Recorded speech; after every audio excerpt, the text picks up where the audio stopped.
కలుగునుగాక. జీవన తొలి సంధ్య అనుదినమన్న అనే యొక్క ఉదయకాలపు వాక్య ధ్యానములకు మిమ్మల్ని ప్రేమపూర్వకంగా ఆహ్వానాన్ని తెలియపరుస్తూ నా నిండు వందనాలను తెలియపరుస్తూ ఉన్నాను. ప్రభునందు మాకు అత్యంత ప్రియులైనటువంటి దేవుని బిడ్డలారా ఎలాగున్నారు? కుటుంబంలో అందరూ క్షేమకరంగా ఉన్నారు కదూ? చక్కగా అన్ని విధాల దేవుడు మిమ్మల్ని నడిపిస్తున్నారని నమ్ముతూ ఉన్నాను. నిన్నటి దినాన్ని కుటుంబం అంతా ఆదివారపు ఆరాధనకు వెళ్ళారు కదూ? అందరూ ఆరాధనలో పాలు పొందారా? మరి దేవుడు ఏదైతే మీతో మాట్లాడి ఉన్నారో అది జ్ఞాపకానికి తెచ్చుకుంటూ ఈ వారమంతా దేవుడితో నడవాలి, దేవునితోనే సాగాలి. ఆ సంగతిని జ్ఞాపకం చేసుకోండి.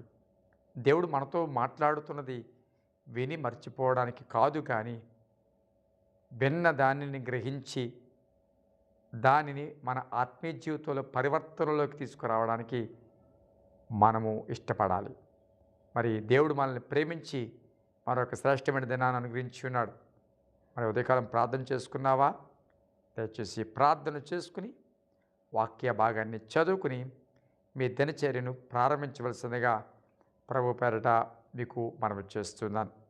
ప్రియదేవుని బిడ్డలారా, దేవుడితో కొన్నిసార్లు ఎంత దగ్గరగా జీవిస్తున్నప్పటికీ, ప్రార్థన చేస్తూ ఆ దేవుడి మందిరానికి వెళ్తున్నప్పటికీ కొన్ని పరిస్థితులను బట్టి భయము, ఇది ఎలా జరుగుతుందో, ఇది ఏమైనా అవుతుందా, దీన్ని దాటగలనా, ఈ వ్యాధిని, ఈ బలహీనతను అధిగమించగలనా, ఈ అప్పులు తీరతాయా, ఈ పరిస్థితులు ఏమైనా మారతాయా అని కొన్ని భయాలు మన జీవితంలో వెంటాడుతుంటూ ఉంటే వాటిని బట్టి కృంగిపోతూ ఉంటాం.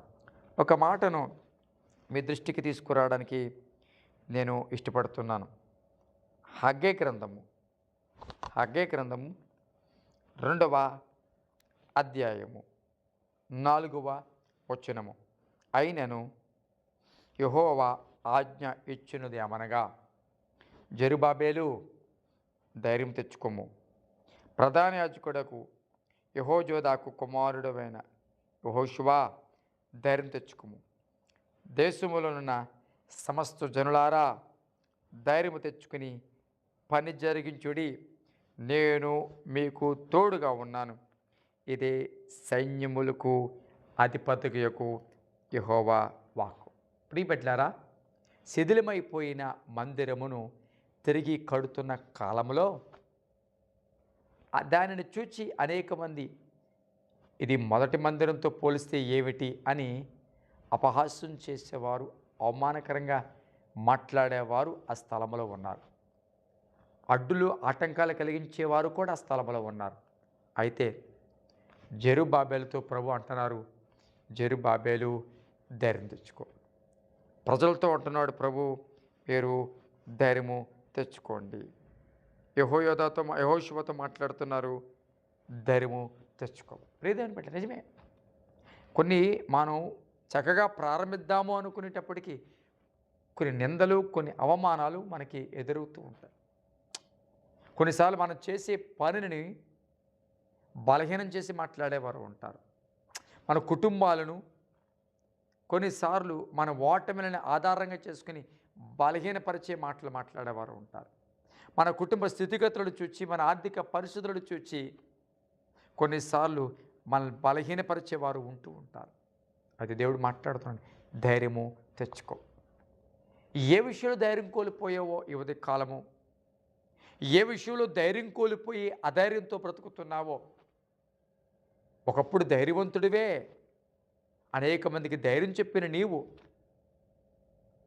అనేక మంది చేతులను బలపరచిన నీవు ఈరోజు ధైర్యం కోల్పోయి ఆందోళనతో, పిరికితనంతో ఒకవేళ బ్రతుకుతూ ఉన్నావేమో, పరిస్థితులు అట్లా తారుమారైపోయేమో. దేవుడితో మాట్లాడుతున్నాడు, నువ్వు ధైర్యం తెచ్చుకో, నా ఆత్మ మీ మధ్యన ఉన్నది. అవును ప్రియబిడ్డారా, ఆయన ఆత్మ మీ మధ్యన ఉన్నది. ధైర్యం తెచ్చుకొని పని జరిగించండి, ధైర్యం తెచ్చుకుని ముందుకు సాగు.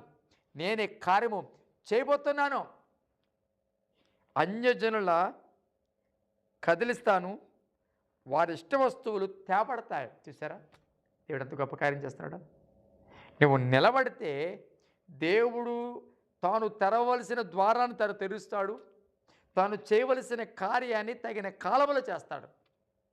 దేని బట్టి ఆందోళన చెందుతూ ఈ వాక్యం వింటున్నావో తెలియదు కానీ, దేని బట్టి కృంగిపోయి ఈ వర్తమానం వింటున్నావో నాకు తెలియదు కానీ, ఒకవేళ ఇంకింతే అని అనుకుంటున్నావేమో, చేయిదాడిపోయిందే అని అనుకుంటున్నావేమో, ఇంక మన చేతుల్లో ఏమీ లేదు అని అనుకుని పరిస్థితులు బట్టి ఒకవేళ కృంగిపోయావేమో, నీతోనే దేవుడు మాట్లాడేసా ధైర్యము తెచ్చుకో. నా ఆత్మ మీ మధ్యన ఉన్నది, నేను కార్యం చేయబోతున్నాను. అన్యజనుల ఇష్ట వస్తువులు మందిరంలోకి తీసుకురాబోతున్నాను, మీ వైపుకు త్రిప్పబోతూ ఉన్నాను. ఏవైతే నీకు వ్యతిరేకంగా ఉన్నాయో వాటిని దేవుడు నీ వైపుకు త్రిప్పబోతూ ఉన్నాడు.